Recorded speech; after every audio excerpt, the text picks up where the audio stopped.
It was kind of interesting. The first one that we did, it was right next to Fresno State, and it was in an 8-unit apartment building that I owned with. It was like a family portfolio, and so this particular neighborhood has always been known since the '70s as Sin City, and Hmm. it's walking distance to the college, but it's always been like it was a D neighborhood, like really bad. In the '90s and early 2000s, it was like dominated by gangs and all that kind of stuff.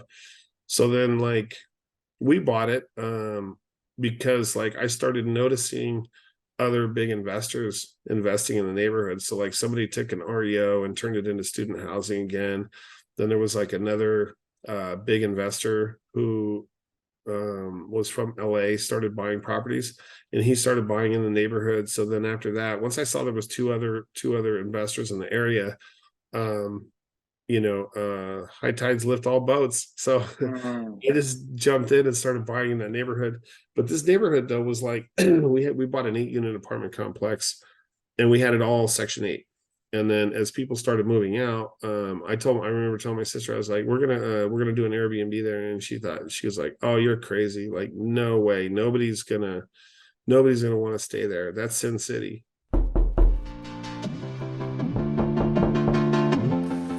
Who's this? Oh, you're an entrepreneur? Oh, you're a real estate investor. Oh, you're trying to learn from those who did it. Well, come into the lab then. Put your white coat on, gloves on, notepad, and let's build, y'all.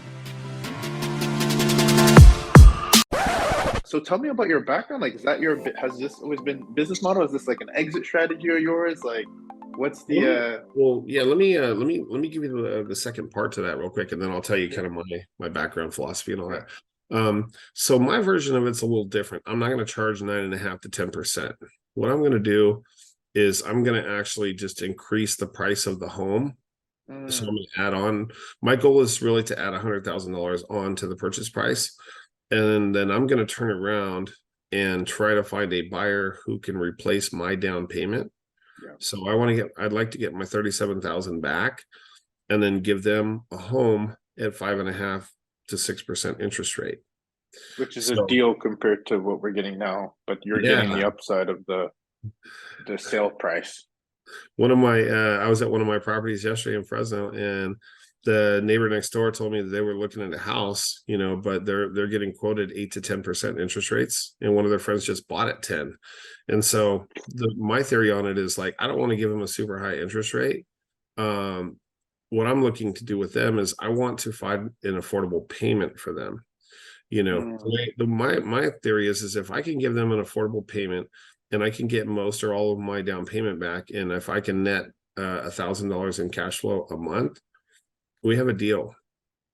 And maybe they won't be able to come in with the full 37. Maybe they can only come in with 20 or 25.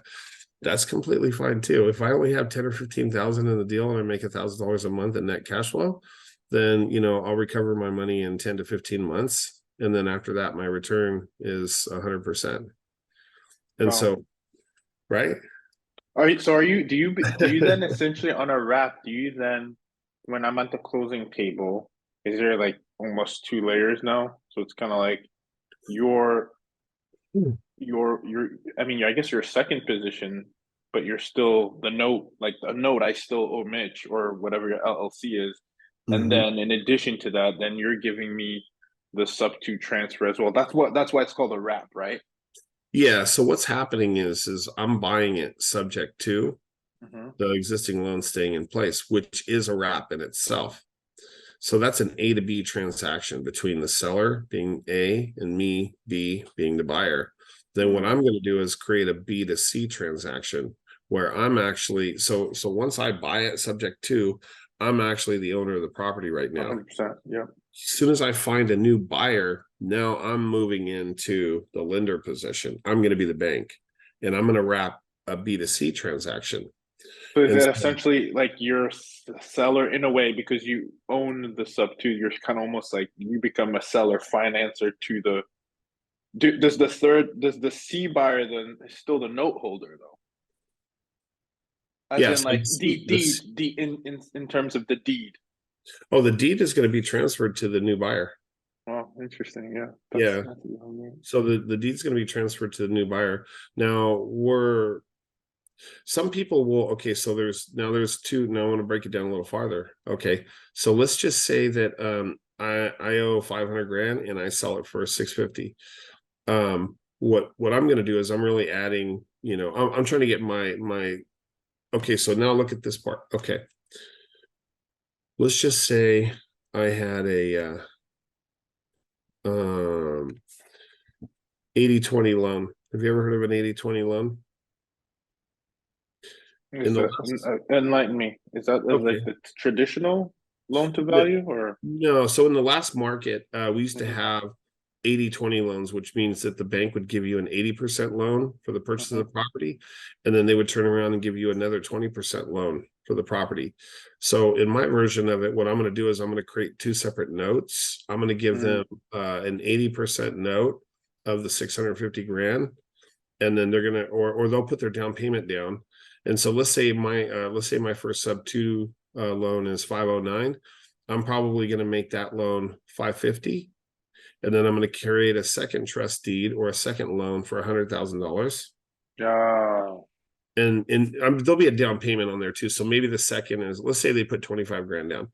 So I'll give them a first trust deed for 550,000, and then I'll give them a second for 75,000. To cover your new sales price, right? Exactly. Yeah. Yeah. So then now I could do two things now. I can remember I'm the bank, so I can play with the interest rate on the first, on the second. I can make them both the same. I can make the second higher. I can make the second Wow. interest only. I can amortize them over 40 years. I can make no Wow. payments on the second for 1 year. I mean, I have the ability to do everything. So what I'm trying to do is I want to find a happy medium, right? Like if they're able to give me my full down payment back, then any kind of deal that I work with them, I really just want to net $1,000 a month. That's kind of my deal. And so maybe I'll net a little bit more. That's where it just comes into talking to the borrower and really figuring out what kind of payment can you afford, right? So that's my number one goal, is to find the payment. So now, if let's say I had the first 550 grand at 5.5% interest rate, and let's say the second was at 8. Mhm. So what would happen? It depends on on the down payment, right? Like if I can get all my money back, I can run both notes at 5.5%. I could run the first at 5.5, the second at 8 or 9 or whatever we want. So you're like, why would you want two notes? Right. Okay. The reason you want two notes is once this new borrower that you're wrapping the loan to starts making payments on it within 6 to 12 months, now you have a performing note. So now, if you wanted to carry your first, you could continue to do that, and you could sell the second as a performing note. So let's say it was 75 grand. You could sell it as a performing note for 75. You could discount it and sell it for 65,000. Now you just made $65,000, and you still own the first trust deed, which you're cash flowing at almost 90%. So the rule of thumb is you need to have a performing note in order to be able to sell the second. Is that the end? Did I understand Usually that you're going to correctly? want, yeah, you're going to want a performing note. So some people will sell the first, Mhm. like they would sell the first position at 550, and then they would keep the second. My comfort level right now is that I'm going to keep the first, because I have the initial agreement between me and the seller, and I know without a doubt I'll make the mortgage payment, right? So I Yeah. would make sure that I'm automatically going to make sure the mortgage payment's paid to the sub two loan every single month. We're also going to use we're still kind of working out the details so you can hire a servicing company, which will Mhm. collect your payments, make the mortgage payment, and then what that does is it also helps the seller in the future. Like if they want to get the sub two loan off their DTI by hiring the servicing company, they're collecting your payment, they're making the payments, and there's a receipt. We're working on right now trying to find a good servicing company that will service the B2C loan. Mhm. A lot of them either don't do it or they're not great at it. So worst case scenario, if I can't find someone to do it, I'll just create a company that does. and we'll just do it. Right. Vertically integrated, huh? Yeah, because I was thinking about it already. I was like, there's a lot of sub two people in creative finance, and this is going to explode. By the way, like we are just barely like scratching the surface of what's happening right now. I'll give you a great example. So I've flipped over 500 houses. I've done over 1,000 transactions total because I used to do acquisitions for a hedge fund. And then I ended up working with some guys, that actually got that relationship. I helped them flip a bunch of houses. Then we did acquisitions for a hedge fund. Then I ended up breaking out on my own, and I started flipping on my own. So I flipped, and I was flipping in San Diego and in Orange Wow. County, those are big markets. Yeah, that's I those are know. big. That's why I said, wow, that's crazy. And so I grew, I started out, I'll give you the quick once over. I started out in construction, no money, nothing, digging trenches, sweeping floors, doing all that kind of stuff in a family business. I did get the opportunity to learn how to run my family's construction company, which was priceless. So I learned everything about renovations, payroll, running teams, the whole construction business inside and out. And then in like 2006, I wanted to do something different. So I went and got my real estate license. And I started out as a real estate agent in January of 2007, which was like the perfect time, right? This is when like the market started crashing. Right. Again, though, I got a priceless education, Priceless. I started out, in real estate. I was actually working a W-2 with my family. I was running my family's construction company, and I was working probably 50, 60 hours a week. And I started as a real estate agent at night and on the weekends. So I would work till 11:30 at night. And back then you could still do loans in California. So I started helping neighbors like refinance out of some of the bad loans that they had. I did my parents' loans, and then I started getting referrals. And then all of a sudden the market just took a steep dive. And in like towards the middle to end of 2007, banks started closing down, lending got very tight. So then all of a sudden we entered the short sale game and REOs. And so I learned, how to do short sales. And this is before like all the apps and the social media stuff that we have, had barely, we didn't have really any of this kind of stuff. So it was like Craigslist, LinkedIn. I did mailers, cold calling, that kind of stuff. And I started doing short sales. And so then 2008 hit, and then that's when everything really started taking a downturn. So I kind of learned, as a real estate agent, I went through that whole era. And then I gravitated towards working with investors. I liked it because there was no emotional involvement. It was more just numbers and cosmetic renovations and flipping houses. Yeah. I had the experience, of renovating, thousands of houses, with my family. I grew up in the construction through my family. So I knew, all the ins and outs of commercial, residential, apartments, all that kind of stuff as far as like renovating and rebuilding them. And then, like, 2010, my wife wanted to move back to San Diego. She had graduated from Fresno State. And so we ended up moving back to San Diego. So I literally, I was making a 6-figure income in the crash as a short sale agent. And then my wife wanted to move back to San Diego, because we had lived there previously. So uprooted my entire business and moved down there. And so I was like, all right, well, I want to figure out like how I wanted to go work with like the biggest REO brokers in the area. So I figured out who they were. I went and worked with one of them. And I got to kind of learn the whole REO business inside and out from like a real estate brokerage perspective. Wow. And during that, I actually got to talk to a lot of investors that were calling in, and I met a group, and I kind of just started, helping them with all of their deals. And then they landed a contract with Colony Capital, who was Blackstone's competitor, one of Blackstone's competitors. And we started doing acquisitions all over Southern California. And so we went from doing, like these guys, when I started with them, they were doing like 4 to 6 deals a month. then I helped them flip, and we were doing like 25 to 30 flips a month. And then we started working with Colony Capital, and we started closing 5 a day. We're Oh doing my 5 gosh. transactions a day with court step auction stuff and short sales, and buying REOs and MLS. And then we were also relisting all the properties as well. So we were, I built a team during that time.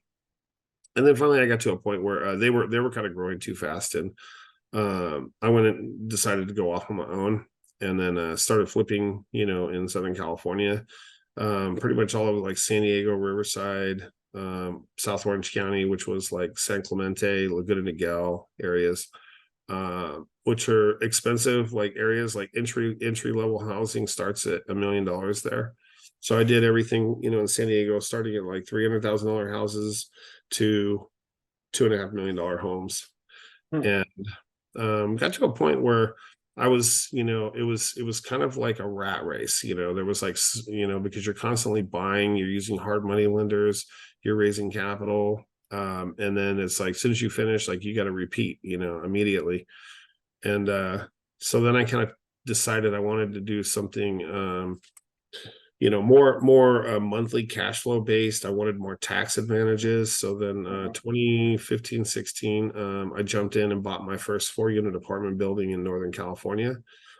And then within it was a terrible experience. My first multifamily, we had like, people shooting heroin and pooping in the bathtubs and breaking through the walls of the units. And so finally I had to pay someone to sleep there, because we were doing the renovations, and then they would break in at nighttime. So we ended up, I hired someone to stay there. We got through the renovations, got it leased up, went through the whole cycle of like how to find and hire property management companies, remote contractors, all that good stuff. So then I went from 4 units to 500 in 2 years, by variation of doing partnerships, syndications, joint ventures, and then got up to 500 units.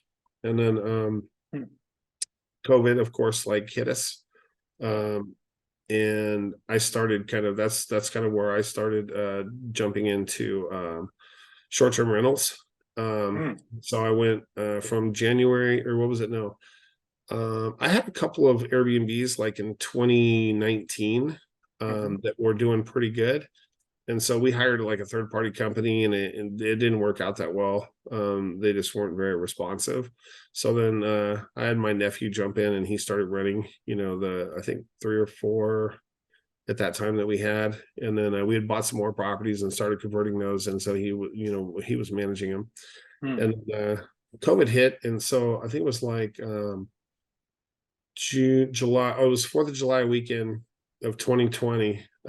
I set up my first one on my own, and then it went live with it, and it started doing really well. And I had a property, that was probably, I think it was making like $1,100 a month, and we went live with Airbnb in the first month and made $4,500, and I was like, okay, yeah. So I set up. So I went ahead from 4th of July of 2020 to 4th of July 2021. I set up 70 Airbnbs during that time.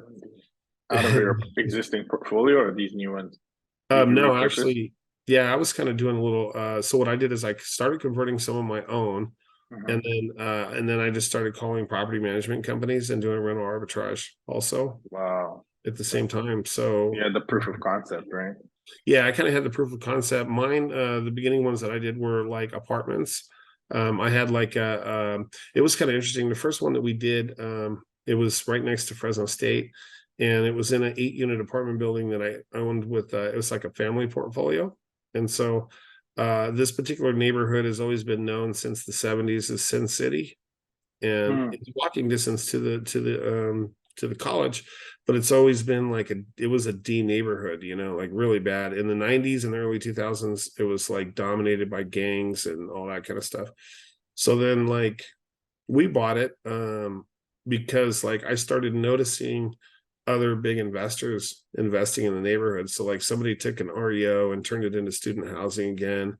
Then there was like another big investor who was from LA, started buying properties, and he started buying in the neighborhood. So then after that, once I saw there was two other investors in the area, high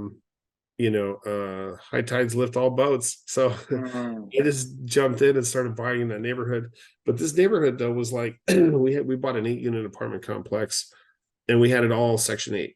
And then as people started moving out, I remember telling my sister, I was like, we're gonna do an Airbnb there. And she was like, oh, you're crazy. Like, no way. Nobody's gonna want to stay there. That's Sin City. And I was like, only you know it's Sin City.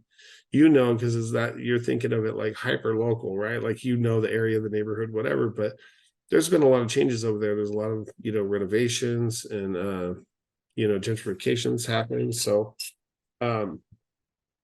So anyways, we ended up doing it, and it worked out really good. That was one of our best performing properties actually throughout COVID. And we had like 8 units there. 4 of them were Section 8 and 4 were Airbnb. No kidding. Yeah. That's So it was good. kind of like, yeah, so it was like 4, and everybody's like, how does that work? And I was like, well, I mean, our Section 8 tenants were great. I mean, one of them was like, she was an older lady, probably like 65. We had another guy, she had been there for 10 years already. Wow. 7 before, I think, 10 before we bought it. We had another guy who'd been there like 7 years, single guy. We had another young guy with his grandma and his sister. And then there was another single father with his 2 sons, and they 3 of them, they work, have jobs, everything else. It's just that, they're they still get Section 8 because their income doesn't meet, the current, affordability. So but yeah, I mean, it was actually kind of better to have tenants there because they would let us know if there was issues, so it kind of worked out. Wow, like almost like a neighborhood watch effect too, right? It's like a neighborhood watch, yeah. So but yeah, so then kind of fast forwarding now, like in our state, we're having a lot of regulations come down. And you're kind of seeing like what's happening in Airbnb around the country, right? So every city and every state is a little bit different on the regulations. We also do a lot of I mean, we do a lot of midterm rentals actually now. Those are we have 25. So I scaled it back down from 70 Airbnbs down to we're 24 now. But 15 of those are midterm rentals, What kind of who's your avatar for those midterm rentals? So we get a lot of contracts with ALE, National Insurance Housing, and a lot of just the insurance groups. Nice. We get a lot of I've had a couple of people, like I have one lady that she's in litigation with her insurance company, and so she's been there 2 years, still paying Airbnb pricing. What? She's still paying, yeah. And so yeah, so we get a lot of those. Most of ours are we get a lot of midterm rentals. But we're kind of scaling back because like last summer, we started noticing a big decline like right around September, where rates started dropping off, like significantly. The rates dropped significantly. And me and Kyle Stanley were actually in the same market. So that's kind of how I met Kyle, and I knew Kyle was I wasn't actually in his class or anything. I just kind of met him through some other investors that I had, and I started kind of watching, his channel and got to know him a little bit better. And then that's when I jumped in the 7-figure mastermind. But yeah, so he's in my same market. And so like they were doing pretty good through like September. And then the farther we kind of rolled into the year, we started noticing. So I started actually like getting rid of arbitrage properties last year, like just the ones that weren't performing, the best. And then some of the properties that we had this year, January, of course, was a really slow month, which usually it is. Usually slows down during that for Airbnb. The midterm stuff's always, booked, so that's not a problem. And then I think it was August of last year too, they started doing TOT tax here. They weren't doing TOT before. All right. Yeah, so we didn't have TOT, but the problem is that the city like isn't communicating with Airbnb, so they weren't collecting it, right? So now it's like this operator would charge Airbnb, that one wouldn't. So where's Oh the my client gonna gosh. go? So it's just like a direct 12% hit. Uh, Um, and so yeah, so then like a million is 12.5%. yeah, 12, it's like 12% TOT. And then the state of California is coming down with they already passed it through the Senate and Congress here in the state to add 14%. So and they've shelved it for about 6 months right now. Normally when they pass it, all that needs to happen now is the governor's signature. And so everything's already passed. It's already teed up. So I was like, you know what? I'm not gonna wait around. I Yeah, was like, no thanks. that. So I was like, all right, whatever. And I mean, I was doing pretty good. I mean, we were doing like 2.5 million in Airbnb, so but I was like, you know what? I'm not gonna wait around until like the regulation Yeah, you hits. get slapped, right? Well, because like the TOT between the city and the state's gonna be 27%, Oh no. Come right? on. There's no So shot. there's no shot. Yeah. Mm-mm. So I was like, so I was like, all right, So whatever. so then if you do midterm rentals though, that keeps you out of that 30-day, Yeah. right? Yeah. So then does that eliminate the 27% or do you in total, or do you still have to pay the other 14? What's the other 14 for again? So the 14 hasn't come into play yet. I believe it's You coming in. anticipate it will? And Mhm. what will that be exactly? What was it again? Is it connected to TOT or is it an additional? Yeah, so what'll happen is so like our city, the city of Fresno is charging 12% TOT. The Hmm. state of California is passing 14%. Oh my gosh. So I called Kyle when I started hearing it and looking about it, and I was like, hey, there's something going on. Like we need to like get involved. So then he posted, and I told him about it. We got on a call, and then he did a video on it and he posted it, which was great. And I told him, I'm like, we're already being taxed, like we already pay 6 versions of tax. Now you want to add on like 14%. I'm like, nah. So I was telling him about that. So what I did is January, I already had a house in Las Vegas. And so I was like, you know what, we're moving to Vegas. Like I'm convinced this is it. So we moved to Vegas in January of this year, where we moved our license, cars, everything, and moved over there. So yeah, I just kind of like I was just looking at it. The writing's on the wall. It's you don't Hmm. need to convince me anymore. Like I hung out way farther than most people did. A lot of all Yeah. my real A estate lot of friends, people like, just took off to oh like yeah, Florida or something. oh yeah, a lot of my wholesale buddies they moved like during COVID. Like one of my friends was a big wholesaler. He moved to Austin. Another one Hmm. moved to Florida. They Yeah. were just kind of moving all over the place. So it's like we have a lot of family in the West Coast still, and we like the weather and how to do business. It's a shame. It really is a shame, but I don't know. Yeah, I mean it's a shame, but at the same time, like COVID for me kind of was really game changing, right? Because like I met Pace Morby actually at a mastermind dinner the Hmm. first week of 2020. I went to this one of my wholesale buddies. I was going out to look at apartments to buy in Phoenix, and so I said, hey, do you know anybody who's having like a mastermind or anything out there? If there's any events, and so he told me about this guy, Matt, that was having a dinner. So I reached out to him, and he's like, yeah, I'm gonna have a dinner with just a group of people with $650. I was like, okay, I've never paid $650 to go to dinner with other people, but whatever, I'm in. Like if it's $650, there must be some really good people in that room. So it was like me and a handful of other people. In fact, two people from my market went. Do you know Stratton? Right? No. Oh, okay. He's one of Kyle's partners on Oh, syndication. okay. I think, yeah, okay. That sounds familiar then. Yeah. Yeah. So he was there. Another guy from my market. Pace was there. Eric Sage was there. There was like a Okay. handful of other people, and so that was the first time I met Pace. And I met Eric Sage too. So Eric Sage also they teach courses on doing raps and all that kind of stuff. Nice. Um, him and a guy named Nick. And so yeah, so now it's kind of like the way I'm looking at it is like, okay, I've had like this, I have all this experience, But at the same time too, like I've gone through the whole, I still own apartment buildings, I still have houses, I still have Airbnbs, I still have, midterm rentals and that kind of stuff.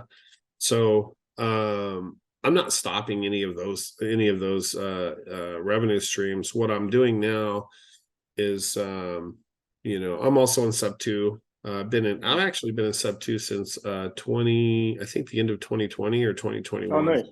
Yeah. So now what I'm doing is I'm taking advantage of where we are in the market. And where we are in the market is we have extreme inflation. We have mortgage rates that are going through the roof. There's a lot of people who can afford their house that are at 2 to 4% rates. They're not moving, right? So there's a certain point where we're going to have inventory shortage. But in the meantime, we have this incredible opportunity to buy these houses that people are just walking away from at this point. They're either walking away or they're in pre-foreclosure. And they just either, they can't afford it, or they transferred, or something's happening in their life, right? So I see it as an opportunity is for us to step in and be able to help them out and help them get out of that mortgage and that situation. If we could give them some cash, if there's enough, money in the deal, then we're going to give them cash and help them move on.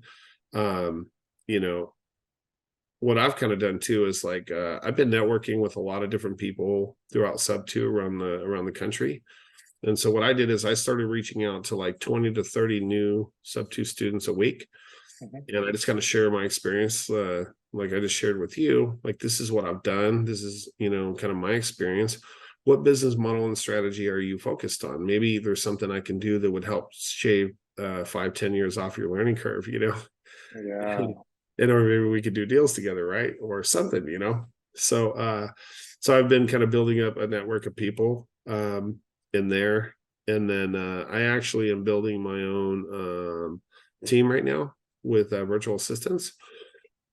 And I had a guy that I was working with through sub two, and we tried to work together in the beginning of the year. It just didn't work out. But we had trained some virtual assistants, a bunch of them together. And then I just stepped out. And then recently they reached out, 2 of them reached out to me and wanted to come work for me. So I brought VAs? on, 2 of the VAs, and they were really good, very, very hard workers. I mean, I was, working with them for 5 months. They never missed a day, unless there was like an internet issue. Just very like eager to learn. And so they kind of learned, everything from acquisitions to dispositions. They've made over 100,000 dials each, they've talked to thousands of people. So they've kind of gotten, the experience of being on the phone and running text campaigns and all that good stuff. So now we've actually, over the past week and a half, while I bought 5 properties, we've been setting up all the software. And then and I'm also doing other partnerships too with like Stratton, and Stratton has a team. And so I've been finding other people that are just one-off people around the country. And what I did is I happened to meet somebody who owns a data company. And so now I have a friend who owns a data company. And so what we did was about 8 months ago, we pulled all the pre-foreclosures for the United States. It was just over 100,000. It was like 101,000. So I was like, okay, like, this is a good trend. Like, there's plenty of leads for us to call and talk to people and, try to help them out. And so 4 weeks ago, I pulled a list. I was like, okay, let me figure out some target states that I would like to, work in. So I pulled California, Hawaii, Arizona, Nevada, Colorado, Texas, Georgia, Tennessee, Florida, North Carolina, South Carolina. I was like, these are like the markets I want to be in, So we pulled just those states. And mind you, 8 months ago, there was only 100,000 for the whole country. Those 12 states, there's 70,000. Wow. Right now, 70,000 leads. Yeah. Pre-foreclosures. So then what I did was I just grabbed the leads and I started networking with people in sub 2. And I was like, okay, well, I'll give you guys the leads free skip traced. I'll tell you what software to use and how to do it, and let's do deals together. And so I've sent it out to people, and there's really, I mean, a lot of people, and there was only a handful of people that actually took action. And so then the VA thing came up recently with these two girls that I worked with in the past. And so I was like, okay. So I talked to them, we caught up, and then I was like, all right, so do you know, they knew all the tools, they knew how to set them up, they knew how to use them, they know how to do direct to agent, direct to seller, all that side. And so I was like, okay. So I bought all the software. We've got just about everything set up and dialed in now. And I was like, all right, so this is what we did is I spent like $20,000 getting all the software and everything set up. And we're gonna start training VAs Monday. And I think you told me that. Yeah, so we're just gonna start calling the whole list of 70,000, and every month there's probably about, like, I just pulled a fresh list on the 24th of this month for those same states, and there was almost like 12,500 new leads just in that month. There's no shortage, of leads. So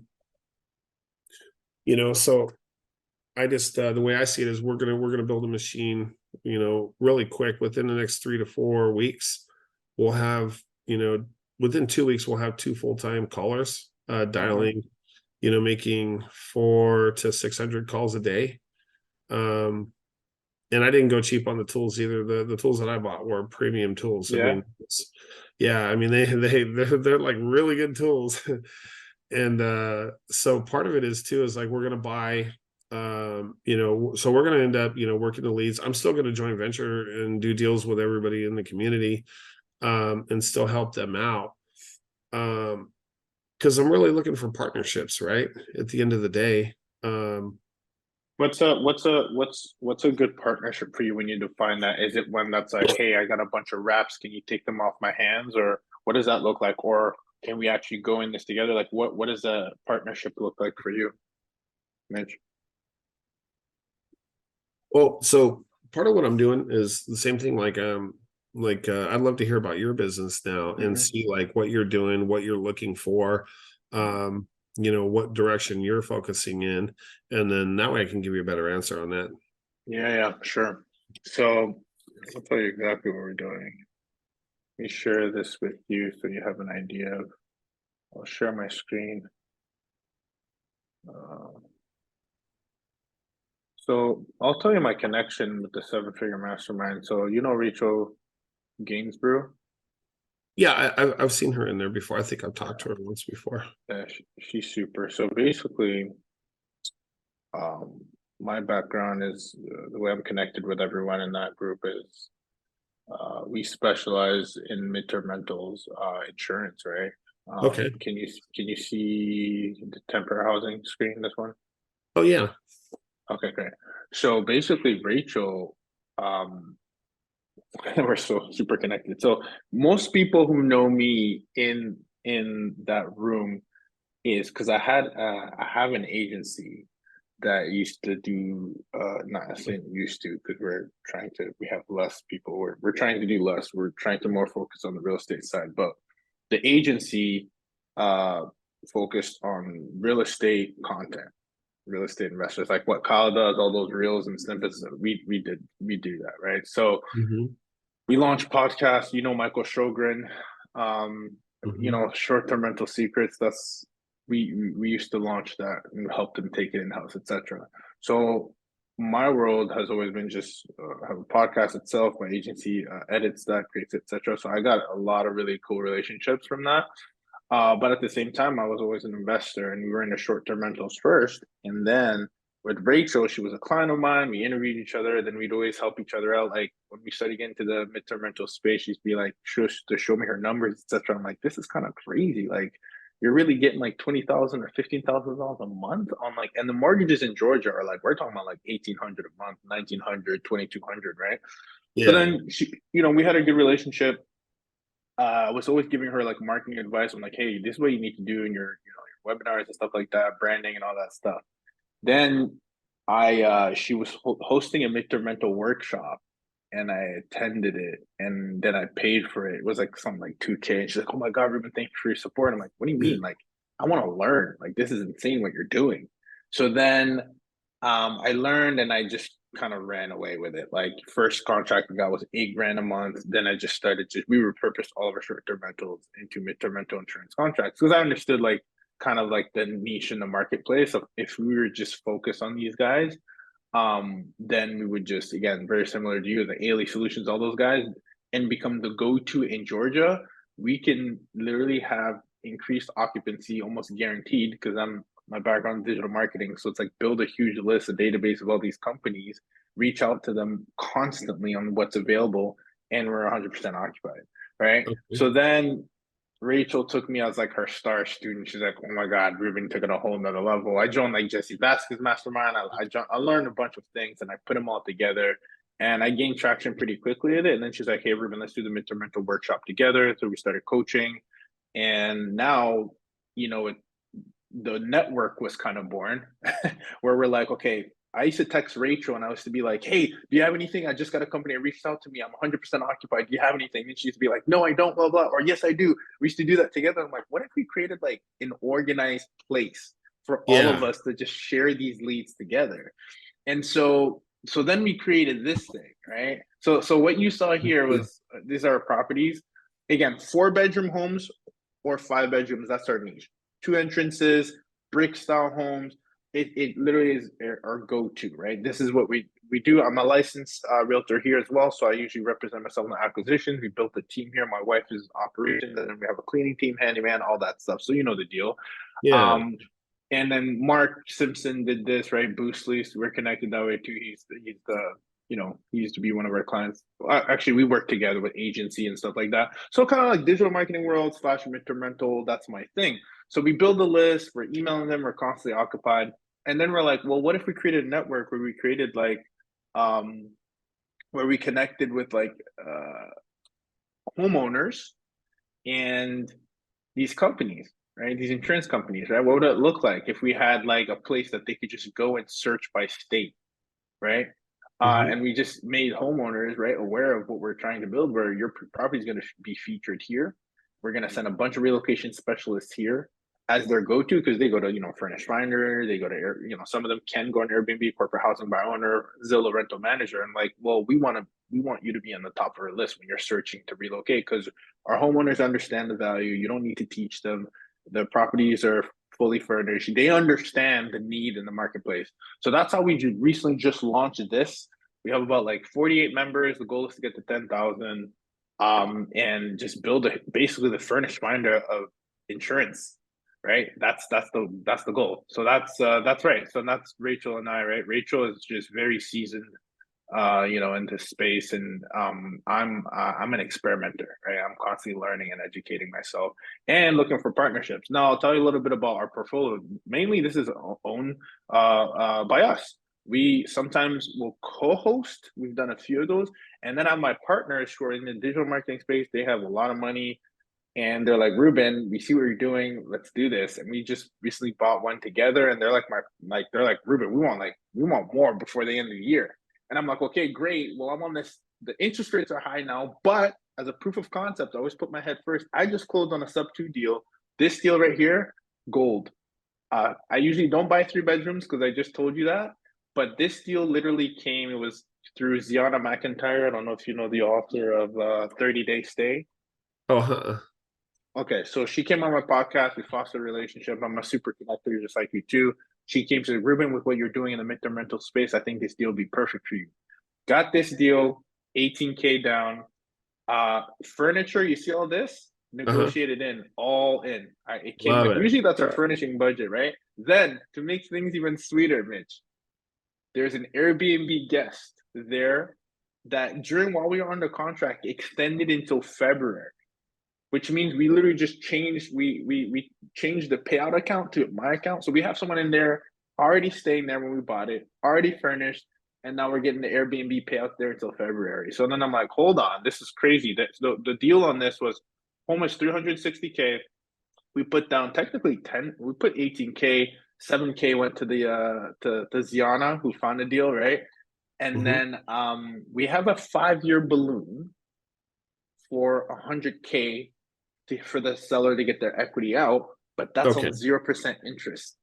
Oh yeah, that's perfect. So I'm like, dude, I mean, and for what we're doing, like I already got an inquiry because I hit my list and it was like, I already got inquiries for that mortgage is 1,900. Typically in my market, I average 7 to 8K a month with these insurance deals. Great. So there's good margins. And I already had, when I emailed my list, blasted it when I was on the contract just because, and it was like, I got one for 4,500 already, which was on the lower side, but I still get a decent spread that within 5 years, I'm very comfortable. Like I'm not, tripping about that balloon. Either pay it off or refinance or, whatever it is that we'll do.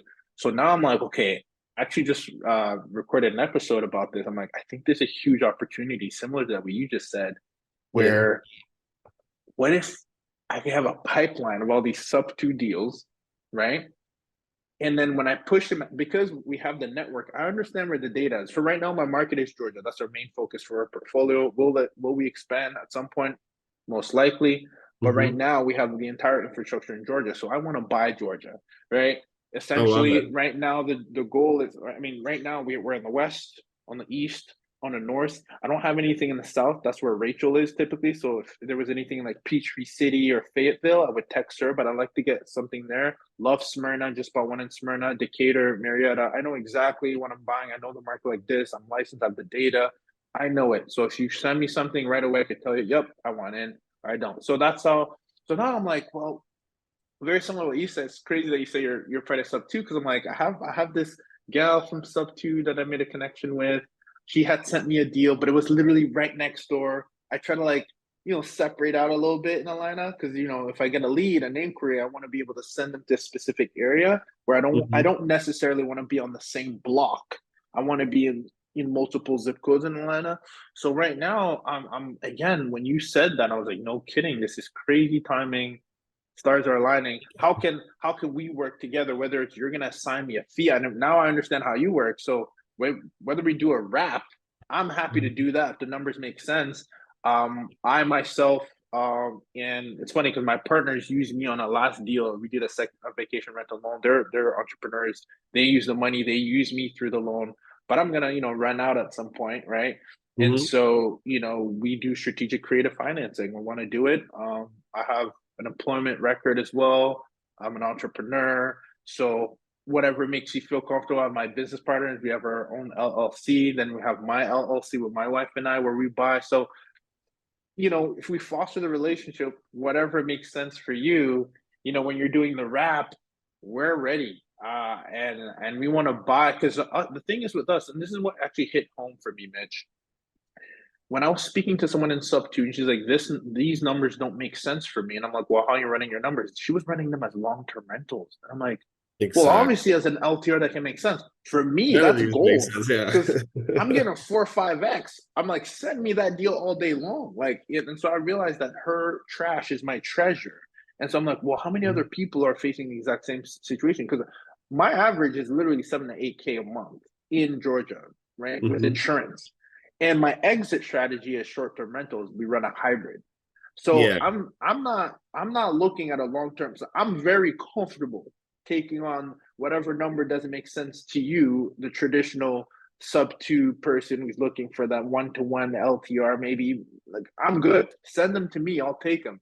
So when we came on, the timing was impeccable. I couldn't make a couple of the 7-figure masterminds last time because I was speaking or there was something going on. But when you came on, I was like, you're kidding me, right? You're kidding me. The timing. So I was like, that's why I was real adamant. I told my assistant, let's make sure we get Mitch and I connected. See how we can help each other too. Like, how can I help you?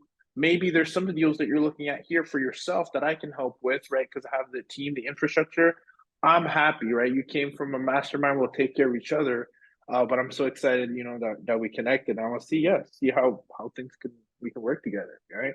Experiment Nation, you've heard the word MTR, mid-term rentals, as it is currently a hot topic and hot commodity right now because, again, there has been an increase in short-term rental regulations, and there also has been let's face it, a slowdown in what we were experiencing a couple years back when it comes to bookings. So with that said, short-term rental operators are looking for alternative solutions to tap into the midterm rental space. However, there is a space, there is a sub niche of midterm rental insurance that I'm truly excited about, that I want to share with you, that the experience that we've had, the tremendous results we've been able to have, and that's the insurance midterm rental space, which is very different than your traditional midterm rentals. When you think of traditionally midterm rentals, you think of travel nurses.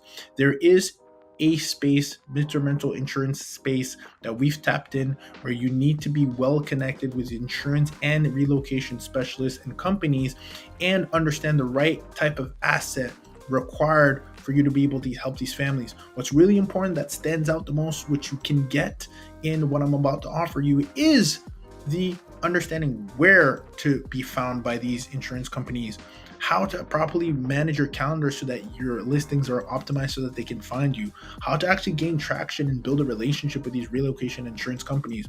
I've put together an MTR insurance blueprint. That's MMTRRR insurance blueprint to cover these foundations after we've had success landing very large contracts on single family homes that literally 4x what we traditionally make in long-term rentals, and also gives us peace of mind because there's less turnover and 100% occupancy, because these contracts can start anywhere from 30 days to 3 months to 8 months and range anywhere from, again, we've landed anywhere from $8,000 to $9,000 a month in per month on a single family home property, which our mortgages are typically around the 2,400 range, which then gives you a large spread of anywhere from 4 to 6K net on just one property. And this is why it's very hot right now.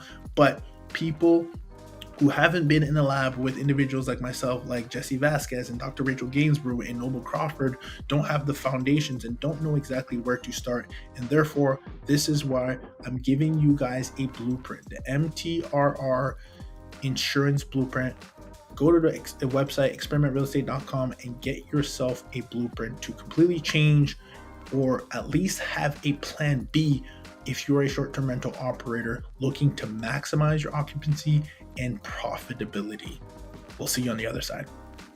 I love it. Yeah, I'm glad I got to hear all of that. So I had an idea before. Do you know who Tanisha Epps is? Yes. Do you know Tanisha? She's in sub 2. Yeah. But like, I know her, like we've gotten on a lot of calls because she was in Jesse Vasquez's mastermind, What's and we she had do? talked about launching a network, a midterm rental network, and then I told her I Yeah. took action, and yeah, that's such a small world. That's Small world, unbelievable. right? Yeah. Yeah.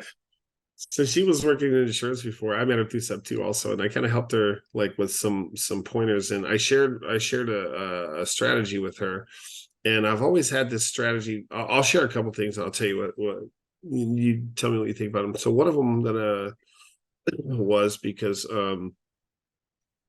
I've always had this thought where you could take all the people who are marketing on Furnish Finders, and you can also I figured out how to contact people through Airbnb and that kind of stuff. So you could build a network out. My thought was like, what if you built a database for ALE and Sedgwick and all these groups, like what you're doing, but instead of like owning all the properties, you could actually build out a database where network and sign an agreement with the owners that already have the properties furnished. So what you do is you get all these properties and these owners figure out kind of like what price point and everything they're at, and you do multiple properties in each city. And the reason why you do that is because they're not always all going to be available, just like yours aren't going to be available. And then what we do is sign like a master marketing agreement, and then actually market and register all their properties on ALE, Sedgwick, and all the other groups. So if they call, like I've done this with mine. So when you said like you don't want to have properties on the same street, I have properties in the same neighborhoods. Like, I mean, they're literally a block apart or however many houses away. And my thought was, I was like, all right, well, what if you just took and you said, oh yeah, this is what I do with ALE all the time. Oh yeah, we don't have that one available, but we have this property and this one here. and then I'll just send them those 2 properties, and then usually they book one of those properties. Yeah. So my thought was, well, you did that, but you did a master marketing agreement or something like that with the houses. So vet them out, right? Like it's about quality and that kind of stuff, but just vet them out, Yeah. get information. I'll tell you, because I went down the rabbit hole as well. So at first I had this sheet. Let me show you the little thing that I put together, right? Because I had this, right? And I'm pretty sure Tanisha had something very similar. I'm gonna show you the sheet I had put together. Right. Text her and say, hey, Mitch says hi. Oh, I'm gonna literally send her a screenshot. I'm gonna be like, yo, look, I'm on the call with Mitch right now. Look at what I had. Join our B2B home provider network, right? Oh, yeah, And wow. I would send this to you, and I'll tell you why we pivoted. I would send this to you. You would fill out the kind of home, your email, phone number, property address, is your property furnished or not, your Airbnb listing, right? So we could drag that and put it on our site, number of bedrooms, the whole 9 yards. And then we'd ask him this question: what does an average revenue month in dollars look like for you? Because essentially we'd arbitrage it, right? So you tell me you want 5K, I get 8K, I'll get the spread. I'll give you the 5K that you wanted, right? How far out do you make your property available? Include appliances, all that stuff, right? So then, do you give, this is my LLC, Invested Escapes, permission to promote your property within our B2B corporate network, online travel agencies on our website, right? So literally, you say yes, green light. Now, here's what happened. So I ended up getting, at the time I was getting around, like, had homeowners and stuff filling things out, right? But then here's where it got interesting, Mitch. I'm like, if I have the contract, right, with you, and I don't know you, and this kind of happened with my brother. Like he was like, the homeowner was like, hey, something's not right, and we want to move out. And then from a liability perspective, that's what I thought of, like, okay, hold on. So now I have a bunch of homeowners where the agreement is between me and ALE, but then the fulfillment, the service needs to be with them, and I'm not there. Like, I could do this remotely. So then what happens if someone falls? What happens if all this stuff? Then you're like, oh, hold on, what's happening? And that's going to come back to me because I had the initial relationship. And maybe this is a limiting belief, but I was like, okay, maybe, but not now. So what we're going to do instead is do exactly what we talked about. We have a membership. So the homeowners is still this exact same way. They're enrolling into this and they're paying us a membership fee, but we make the introduction to the homeowner and they have the contract with the homeowner. That way there's no liability. We're just creating essentially an OTA, a booking platform, where they're coming here, and when they reach out, what happens is when they do a request for availability, it actually gets sent to us. But then the way it was supposed to be set up, or at least the way I wanted it, is it contacts the homeowner and CCs us. So we have that quality of assurance of, like, you're going to reply on time. But otherwise, the membership is for you to get visibility. The contracts and all the negotiation and the extension, all that is between you and the company. Because, or else what would happen is we would be technically on the hook to manage the homeowners and make sure they fulfilled, and the relationship with ALE, or other vendors. So I think that's where the challenge was. I'm like, that's a little too risky for now. Because I don't know, like, let's say you show up on that day and you can't get in. Now you're calling me and I'm like, shit, what happened? Well, and it's not going to be me. It'll be maybe a team of VAs or something. Can you call Mitch? We can't get to the homeowner. Family was supposed to move in. Your contract says supposed to move in. Now what happens? We're a day behind. Like, you see that? And that scaled could turn into a really big, like, headache that we're not ready for. So I think that was the initial thought, Mitch, but I had gone through that model of, like, hey, like, we're going to manage everything. We're going to have a relationship. We're essentially going to arbitrage a bunch of deals across the nation. That was my initial thought. And it's funny because Tanisha had something very similar where she was so we do that locally, by the way, right? Like, I have a deal that came through and we are 100% occupied. We put it in the network.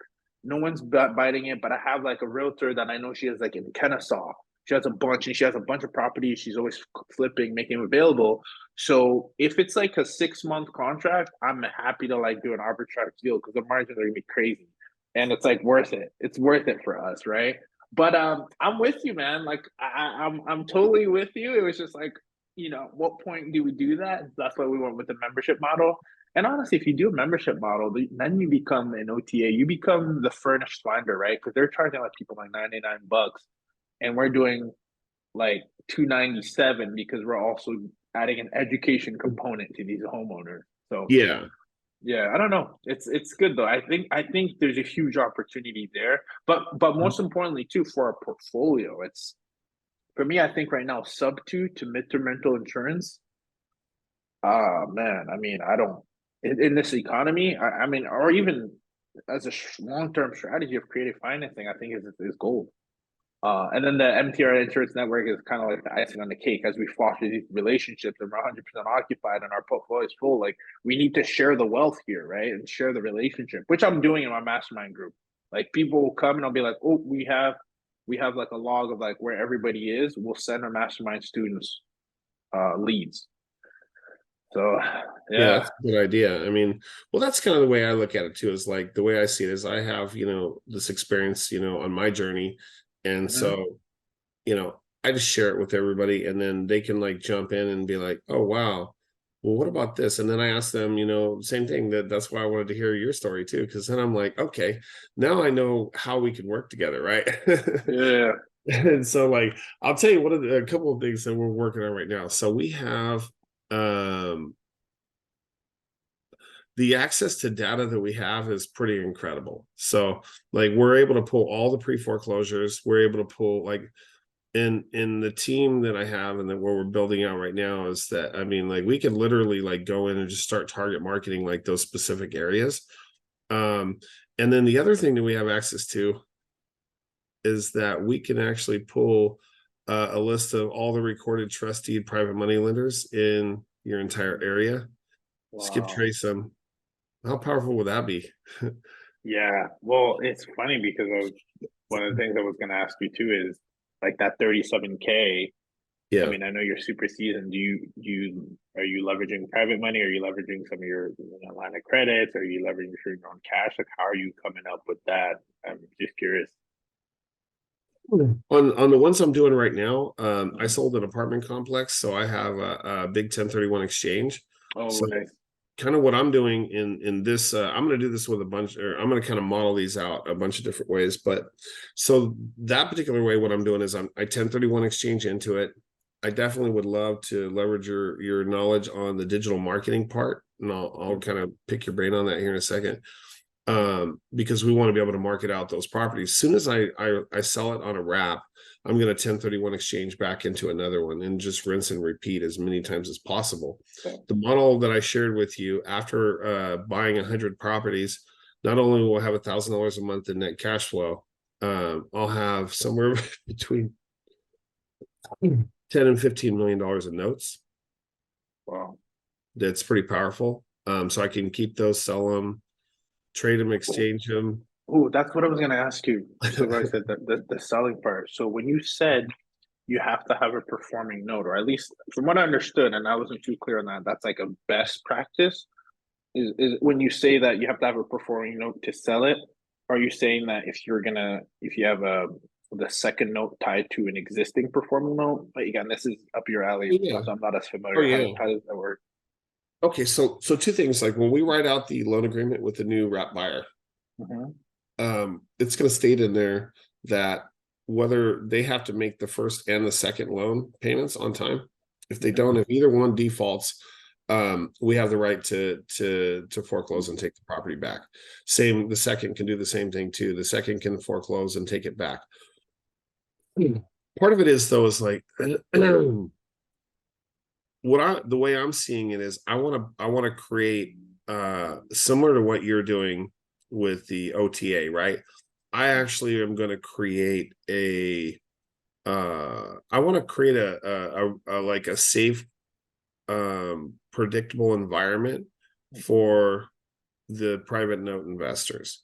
So if they know Mm, we own the first and we're making the payment, whether or not that person defaults or not, they still know that they're not gonna get taken out, right? So let's say, yeah. for example, we went and wrapped a loan to somebody, and we're still the primary, we're the Chase Bank on the first, Hmm. um, and we sell the performing note, the 75 to $150,000 note to them.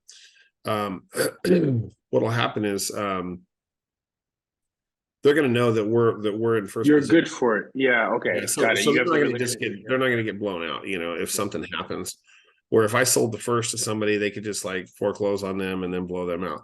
No, my intention would be to turn around, wrap it again, and then that way, if the note becomes non-performing for 90 to 120 days, soon as we take the property back, we'll just resell it again, and then the new borrower will continue making payments on their loan. That's amazing. By the way, who's this is in your specialty, right? Coming from the hedge fund and all that. Who's buying typically those secondary notes? Are they just secondary note buyers, or I shouldn't say secondary, but are they just people who just like to buy notes? Like any Yeah, I mean, investors, they're credited. yeah, Just curious, who's the I mean, avatar typically? yeah, I mean, those you can sell those notes to people who have self-directed 401ks, Roth IRAs, people who just they want to play the game, doctors, Passive. dentists, just passive people, something I learned about raising private money is that I've always gravitated towards raising private capital with people that are usually 60 years and older, like 55 and older. All my investors right now that I have most of them are 65 to 78 years old. And why is that? I call them the gray hairs, so like when I don't know, what I grew up around older people when I was a kid. So like I was always around adults, so I didn't have like a typical childhood like most people did. So I've always just gravitated to people who were older than me. And so for me, the way I see it is that I call them the gray hairs. And no, I have gray hair too. So like I'm like right in their arena. But what I know is that these people are the ones who have all the money. If you look at who has all the money in the United States, the baby boomers do. They own a vast majority of the real estate. They have all of the wealth, right? So the baby boomers have all the wealth. They have all the cash. They have money sitting in the bank. They have 401ks. They have all this stuff. So they're not looking for these crazy returns. Yeah. They're not looking like, like I'm in the Gator tribe also, under PACE, which is like transactional lending, where it's like, like I lent out somebody $43,000 and I got 106 back in 4 months. So I got 100%, over 100% return in 4 months. But it's really a JV. It's not a loan. So you're like JVing on deals. It could be, earnest money deposits. So like, let's say somebody needs 10K for a deposit, like wholesalers. I'll lend them the $10,000 and they'll pay me back 5 to 10 grand. So on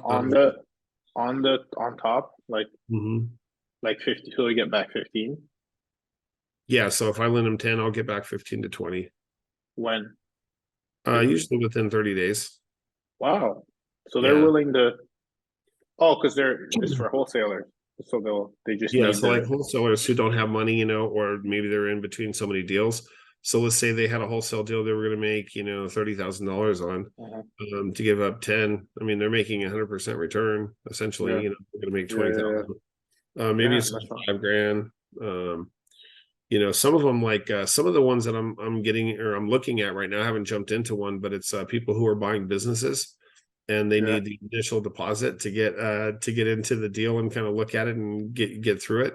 I'm in Carl Allen's mastermind, by the way. You know Carl Allen? The business buying mastermind. Is it Carl? You said Carl Allen? Yeah, Carl Allen. It's called Prodigy. So the same thing, like for me, like I'm not going to go out and do all of these different methodologies myself. Yeah, but it's good. Yeah. I have cash, baby. So I'm like, you know what? I got to deploy money, in various directions. So like, the Gator thing is easy because I can get in, I can get out, and I can fund deals that a lot of people don't want to fund. Like it could be just a deal like, that most people don't like. They're like, oh, I don't want to do that, It's not tied to equity, it's not tied to whatever, but if I can get in and get out, then I will. In fact, I'm doing it's called like another version is called like Gator Wrestling, where it's like there's another sub 2 student. I've never met him. We've never done a Zoom chat together, but we've been doing deals together, No way. He's like a unicorn agent out in South Carolina. And so he finds deals sub 2, and then I'll put up the money, and then we'll figure out a strategy, and then he'll go do it and sell it, and we split the profit. No shit. Yeah, so we're doing wraps out there right now too. So like we just bought a brand new house, and we're getting ready to wrap that one over there. Love that. Yeah. So my thought was I had another idea too. Like, so what if we were able to source deals in Atlanta, and I could find the list of private money lenders, and we could come up with a script, maybe together, and then I'll put the VAs on them and have them cold call them and kind of get them tuned up, and then I'll create warm leads, and then what we'll figure out is like a strategy to pay them, and we could use their money and we'll buy the sub two deals together. And then if you want, like, I would love to do it that way, because then I could be your partner and you guys could run the midterm and all whatever, and then just meet me a partner and send me a check. Yes. Oh my, I mean, that's what I'm doing with my partners, which I gotta send them this video so they know what's going on. Because I Yeah. told them we're cooking on some. I mean, the margins are great, man. Like I gotta tell you, like, and this is why, like, look, if I can get, and it's crazy because I've spoken to some people. I was speaking to a guy, like, he got in way early, and his home was like 900 a month. I'm like, are you kidding me? Like anything around 1,500, 1,800, like, I mean, 1,900 even, we're good. Like the margins are crazy. It's just, and because we're fostering these relationships for the long term. But I'll tell you about how it happens, right? When we get a lead from like Ailey Solutions, Furnish Finder is it's just a marketing play. If I can get your email, I'm getting you on the email list. We're pounding that email list twice a week. Okay. Every time we do, we get a reply back. Yes, as a matter of fact, I am working on relocating family, which then means it's crazy that with these relationships, because I value the relationship over anything. The relationship, forget the contract. If a contract doesn't work out, it's okay. But that relationship, the lifetime value of that relationship, almost, I don't like to use the word guarantee, but it gives me a full confidence that as I continue to buy in this marketplace, as I continue to buy, all I need to do is hit my list up and I will be 100% occupied. And now with that, as I continue to get that, I'm getting a lot of data with the Mr. Rental Insurance Network, or what's happening across the nation, where all of our leads are going to come from. And now I know where I should be expanding my portfolio. So this is, for me, I have it written here on my whiteboard. This is a 10-year vision, right? I'm saying it right here, like, MTR Insurance Network, the number one midterm rental insurance network in the nation, with 10,000 plus monthly paying members, right? And 2,000 plus relocation specialists a month. Like, I want them to start coming to us as the go-to. And with that data, I mean, you're the data guy. You have all the data people. I would gladly share that data with you. I'm like, here's where all the claims have happened around the country. Here's where we should be targeting the sub twos, because we know there's a demand, or vice versa. I think you can't go wrong with data, right? Because you're going to be able to tell me where all the sub twos are going from, and I'm going to be able to tell you where all the claims are going from. And if there is some like crossover that we see in the data, it's like, why are we going to go there when the data tells us we should go here? See, I had that conversation with Tanisha a while back too, and I was like, there's got to be like let's target like the exact location of where the most claims are coming in, right? Yeah. So if it's Houston or Dallas or Atlanta or Tennessee or whatever, like figure out that city. And then, like I said, now I have all the pre-foreclosure. We're pulling and calling all the pre-foreclosures every month now. And then when we got this data, one of the other data points that we had, we started pulling it, and then we were able to pull all the recorded private money lenders per city in the entire country. And I was like, oh my gosh, this is like huge, right?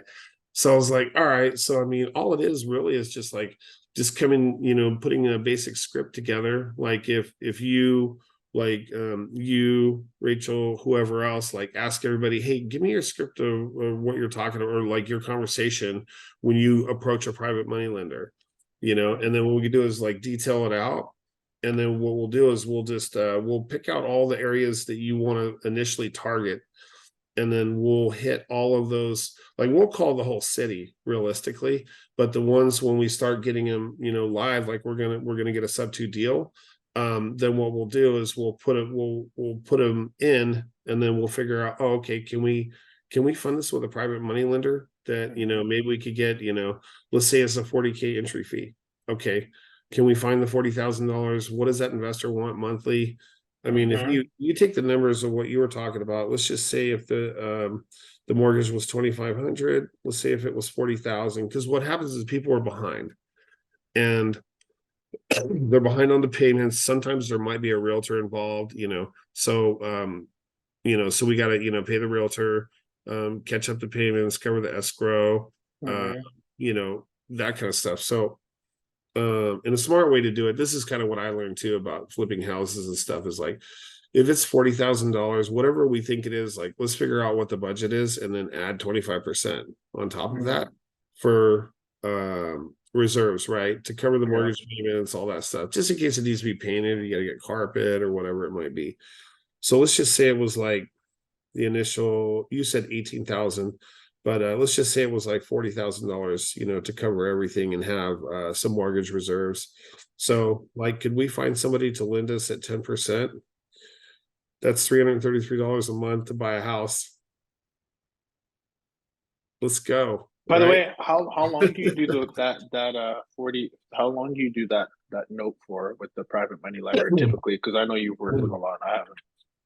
That's You know what? 333. How long do they like?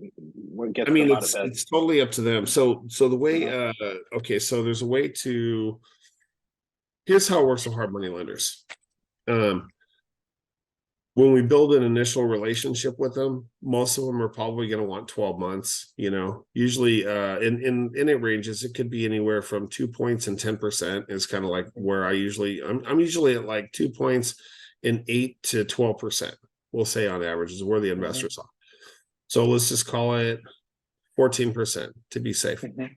Okay. Um, Now, each investor is a little different, because like these properties are break even, right? So there is a break even point on it where there's not equity or, but we'll have to, explain that to them as well, where we would still give them a second trust deed, just like anything else.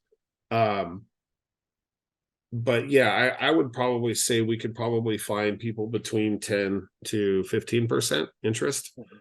Um, and then that's negotiable. So we could say, okay, well, what if we extend past the 12 months? And let's say if we don't make the 12 months, would you consider extensions at that point annually? What happens with most investors, as soon as you pay them off, what do they want to do? Do it again. They want to reinvest. So here's how we do it. Let's just say we got to month 12 and that person's like, you know what, let me do the first deal. We'll go 12 months. As soon as we get to month 8, we'll find a replacement investor. Meaning you'll pay them. Can you say that? Meaning you're gonna. Meaning What we'll does that just mean? find meaning that we'll just find a new investor to take them out. And is that more of a pull and tug? Like, Well, no. So we could say, would you guys like to? It's almost like when a lease comes up, right, on a yeah. LTO. So we can, like, on, let's say, month 8, we start having the Mhm. conversation with the investor of like, hey, the key is once they start getting mailbox money every single month, then we start having the conversation. So your note's coming due. About 4 months from now. We just wanted to check in, make sure that you're happy with your return, and wanted to see if you would consider extending for another 12 months.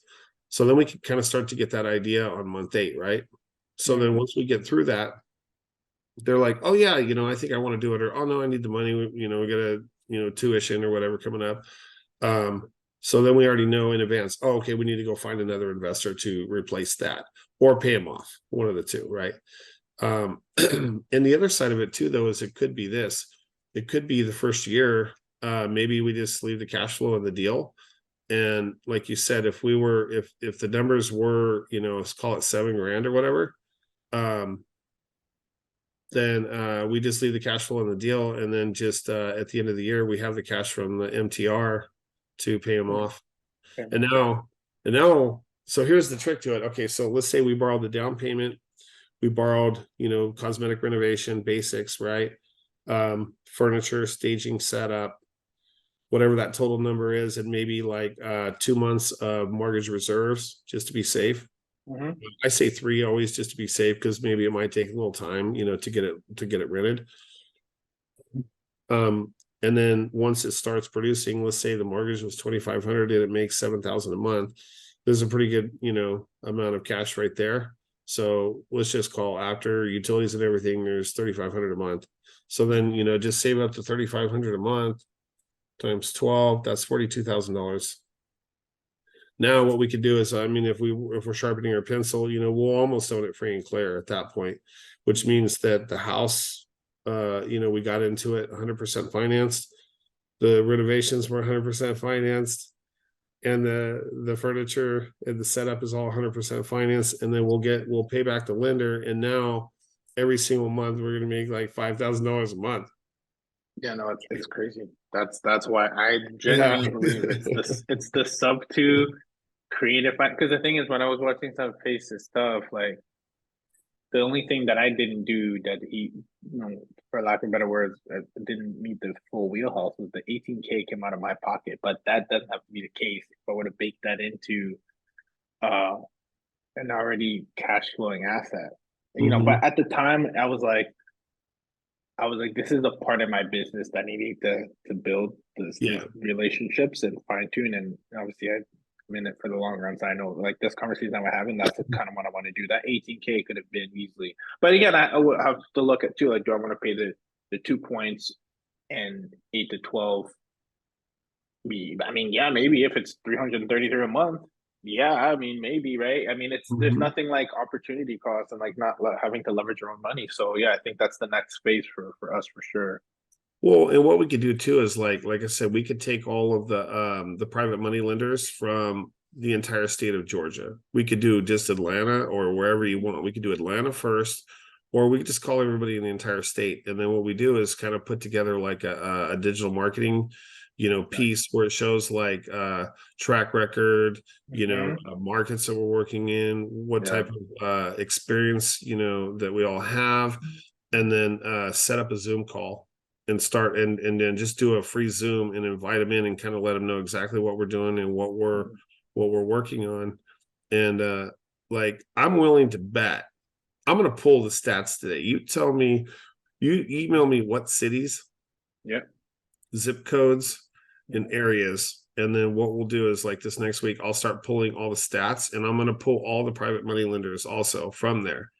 I'm a real big PML, OPM guy. Like, I've always been an OPM kind of guy, and so like I'm going to figure out how to raise like the money from investors. We'll structure it where somebody sets it up and they get auto paid every single month, and do it that way, and even if we needed to come out and do a mastermind with people or go tour some property, I'm telling you, like, I bet you we could probably pick up 10 in private money lenders by doing a Zoom call and explaining like what we're doing and how we're doing it. We would pick up 10 people like quickly. And I have no problem doing that. My team, my agency could put together like a nice deck with a digital PDF and put all that together. And I love presenting, right? Like, I'm very passionate about this stuff, and obviously I can show the receipts and the credibility behind it combined, right? Even if it was you and us, like, present. You with the hedge fund stuff, that's amazing, and what you've been able to build over time. I love that. I always love to say, let's go with a proof of concept. I like having a call to action. Let me send you some zip codes. Let me send you, I'll email you some zip codes. And what else did you say? Give me like areas, right? Zip codes, areas. If there's any other restrictions as far as the housing portion goes, there's other stuff that we could probably do together too. See, what I'm really looking for is I'm looking for partners in markets where like I don't have to be the operator person. We have the whole team.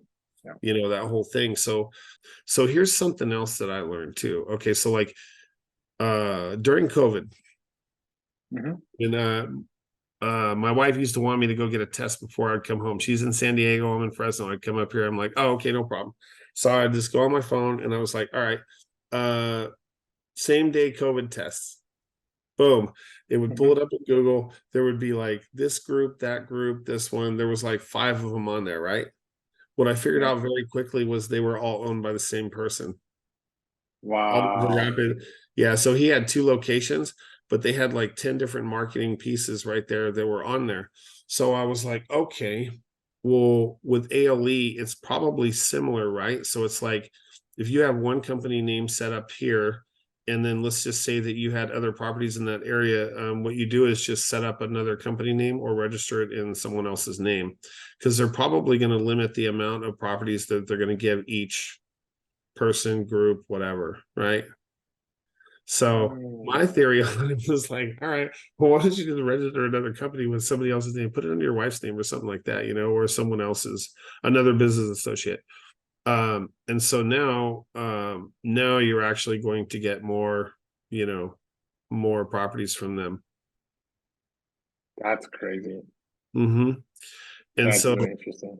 yeah, and so I kind of learned that from COVID. I was like, no way. And I called the next place and it went to the exact same phone number. And then I went to the address and there was only 2 locations, but there was 10 different marketing. They were doing all the marketing. Nobody else was doing that. And I was like, wow, that was smart. That is, yeah, because people like options too, but if all the options on the front end lead to the same option on the back end.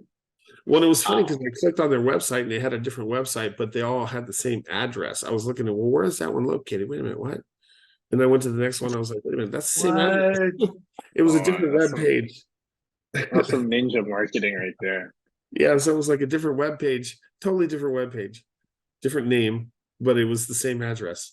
And so they had the exact same address, but there was like different business names that they had registered it with. And so I was like, wow, that was pretty smart. So my thought was like, okay, so let's say we pull all the pre-foreclosures in that indicator, right? And then whichever ones fit, we could buy those ones. Whichever ones don't fit, we could still either we can wholesale them too. I mean, the same thing. Like we're going to be wholesaling properties out as well, because the amount of deals that are going to come through, we're not going to buy every single deal, and so we'll just wholesale them out or whatever. Some of them, this is one of the challenges I've seen with wholesalers. And none of us have enough money to buy all the deals. It's just impossible, right? But if it's a really good deal, then it can turn around and it can be wrapped. So my thought is like, well, what if we actually cultivated, the private money lenders together? We went out, we found the deals, and then just turn around and buy them and then just wrap them, and we can do splits.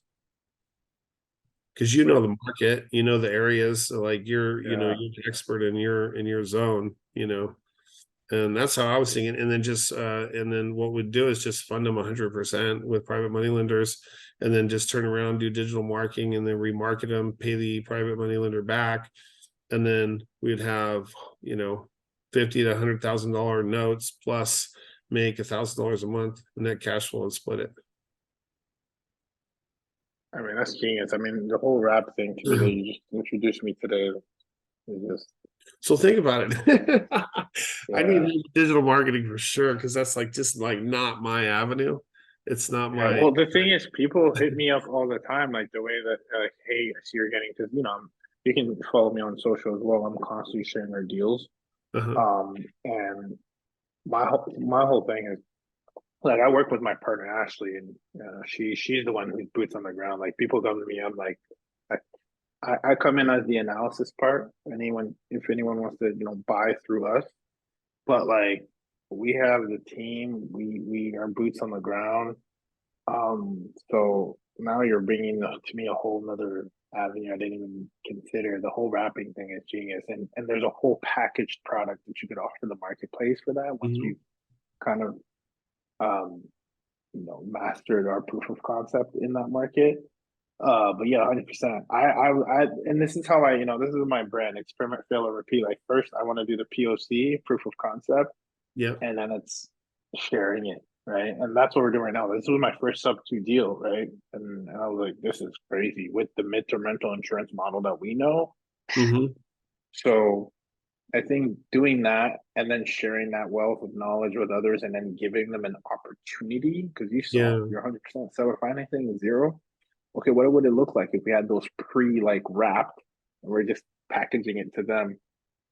Like, some of the deals I'm telling you that are coming up are going to be ridiculous. Like we're some of the guys that I'm working with, they're like early 20s, but they're just phone crashers, man. They just like go after it, right? And they're like just they're calling these agents, and they brought a deal up that we're looking at in San Antonio.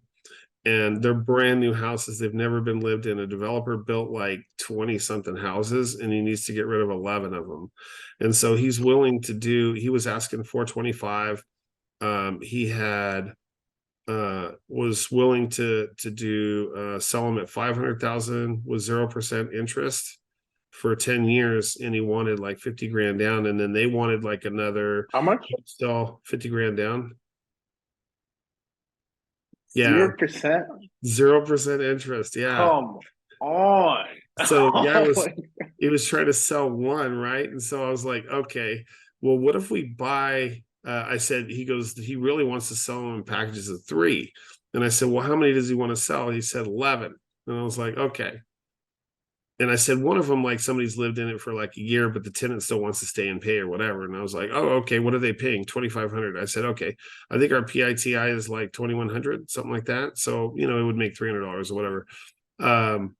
And so I was like, okay, let me just peel the onion back a little bit on this deal. But the way I'm seeing it is he's already been trying to sell them for 425. They're not selling. He's got that one, at least that one listed with the realtor. So my theory is, I told him, I said, look, I don't like the 50K down plus their wholesale fee and everything else. And the agent, it was like 70,000 was the entry. And I said, that's not going to work.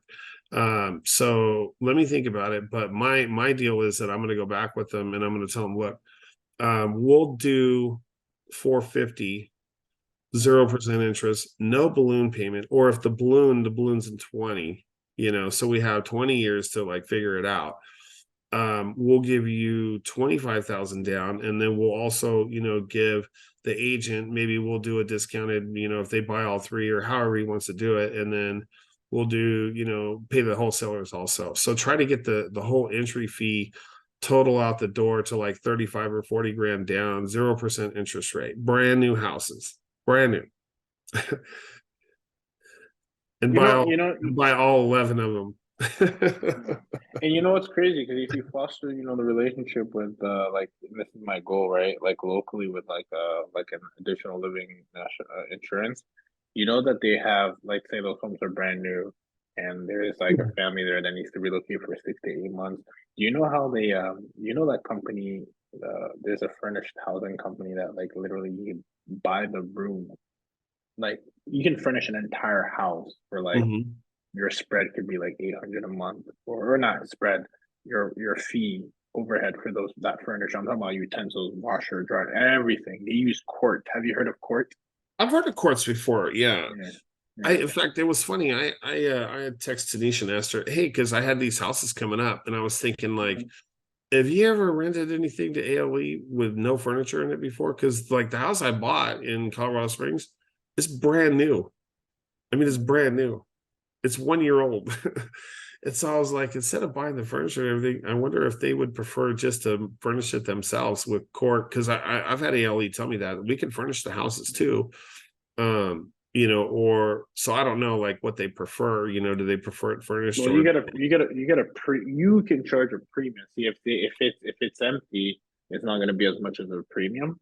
But I'll factor in that premium. So if I can get let's say $9,000 a month, and without the furniture it'd be $6,000, I'll do the work. Yeah. And if they're gonna charge me, $800 a month or $1,000 a month to furnish the entire deal, I'll do that. And plus, I want to have that relationship with those guys anyways, because I might run that play again, and I'll take the spread. So it's arbitrage on top of arbitrage, right? Yeah, that's what I was saying. Like, yeah. I'll do it any day. If you figured out the markets, the exact markets, which ones have the highest insurance claims annually over the past 5 years, I say figure those out, and we could do a test first in Decatur in the areas that you want to do it in. We'll dial up all those numbers, start calling those people, and see what kind of loans, interest, entry, that kind of stuff is available. I'm sure you I don't know if you have like age restriction, like as far as like, that's what I was saying. Like, if you can give me more details, like email me more details, like exact cities, zip codes, like, is there an age of the property that we want to, that we want to stay within, like 1980 to Yeah, 2002 or whatever? well, I think that that one is tough because a lot of homes get remodeled in Decatur, so it's not so much that, it's usually the value of the home. I think that's the Mhm. key indicator because the insurance claim will typically be 20% of that home value, at least for the insurance policy holder. Mhm. So that will gauge things. That's why we want to stay in the 4 to 5, because when you're in a 3 bedrooms or less, home is usually worth less. Typically, there's more options for them. But when you're relocating a family of 4 or 5, there's less options for them. Fenced in backyard, I want these large homes because you're fixing a larger problem, right?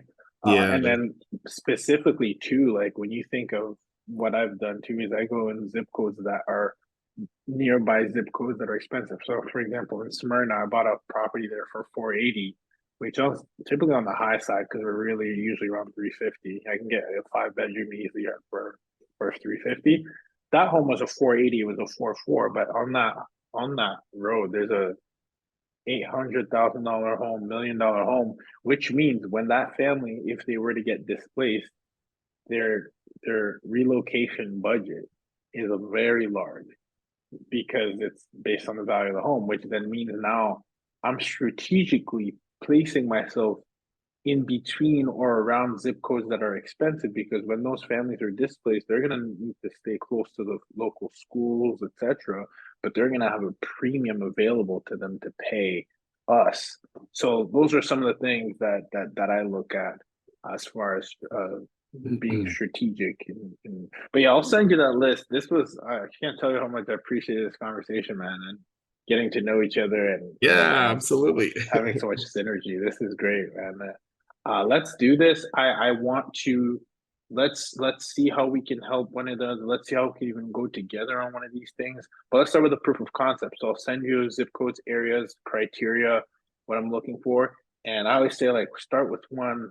If that works, let's build on those private money relationships, and then have that proof Sounds of good. concept and build out from there together. I'd love to be your go-to guy, Georgia. I know you're doing a lot of stuff around the nation, but when you think of Georgia, think of me and think about how I'm in this for the long run. So, I haven't yeah, found anybody in Georgia yet. I honestly, yeah, what I did was I bought the list and I started kind of just like adding it in there because I hear of a lot of demand, like in sub two, and I see people working like that market, but I haven't even really reached out to anybody else. So when you reached out, I was like, hey, maybe the stars were aligned. This is how it's supposed to work I'm your out. guy.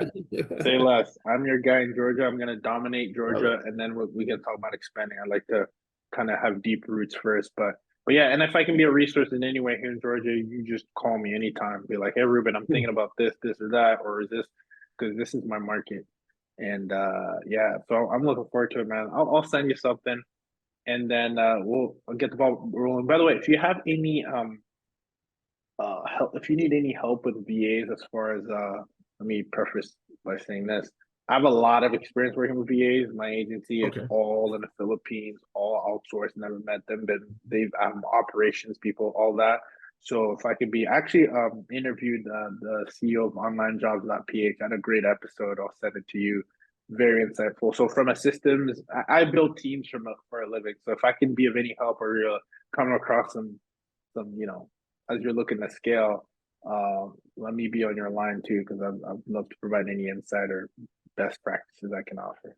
Yeah, I think two things that I'm really looking at right now would be um training VAs to call private money lenders. I have no doubt about the amount of deals that are available. It's more of like I figured out how to find all the private money lenders now. And even when I pull them up, it shows how many loans they're doing and what the loan amounts are and what properties they're tied to. And so my Oh thought is wow. like, yeah, and I can do it in any city in the United States, and there's thousands and thousands of them. And so I'm like, okay, like I want to figure out how to put a VA team together just to call private money lenders and show Mhm. them, like, getting them in front of the deals that we're already looking at. because everybody's different, right? Like on what they want to invest in and how and what they want their returns to be long term, short term. And is that what you're doing? Is the goal to capture as much data to create like a database of understanding? If you go to this guy, this is what he's gonna want. If you go to this guy, like is that the goal to Yeah. retrieve the information? Like how do we work with you? Okay. Yeah. So that Okay, way we that's can great. know what kind of deals they like to invest in. Almost like what you did with the OTA, right? So you showed me that sheet where if we could create like a website where it just had like something like that, I'd love to create that website and then have the virtual assistants on the backside to be able to call them and share like the type of deals that I'm working on. Also, even if there's stuff that you're working on, showing them oh, this is the model, we're doing midterm rentals, we're doing loan wrap, we're buying sub 2, we're doing loan wraps, that kind of stuff. And what is it they say? You'll attract your tribe, and so that's what I want to do. I want to see who, it's not going to work for everybody, but there's certain people out there that are like, oh wow, I want to learn, I want to hear about that, right? Like doctors and people like that, they love investing in real estate. They have their full-time job and what they do, and they don't have time to get out there and deal with this kind of stuff. But they want to get a return on their money, but they don't have the time to sit there and do it. And so that's where I think the digital marketing part comes in too, right? Because it's just creating some information, like up and coming deals. I saw this by you ever seen you ever heard of Ground Floor? What is it? There's a site called Ground Floor, and what they do is they pretty much just get deals from probably flippers and investors, and they market them out. They've created their own database of private money lenders, and then they just post them up on their site, and then the lenders can go in and decide which deal they want to invest in. That's kind of what I'm thinking. So I'm like, I think that'd be gold for you for the. Yeah. But I see it's almost like a two-door thing because you're thinking, how can I offer the marketplace wraps? But then you're also saying, hey, this is our model where it's a two-way. You could almost have like a landing page for the people, the masses, and then a separate landing page, or maybe a different slug /URL for the private money. Because you're saying, hey, this is what we do on the front end. Proof of concept. Here's what people are saying. Here's the deals that we've done, and this is what we want to offer. This is what we have to offer, or this is how we will put your money to work and how you get a return back because this is what we're doing in the marketplace. And now you know who we are. And honestly, I believe in a one-to-many, Mitch. So if you're doing something like that, you're like, hi, I'm Mitch. This is what I'm doing. You can see below our list of things, right? We do a lot of video marketing and it's powerful, right? If you go on my experimentrealestate.com, it tells you hey, this is what we're doing, grab this.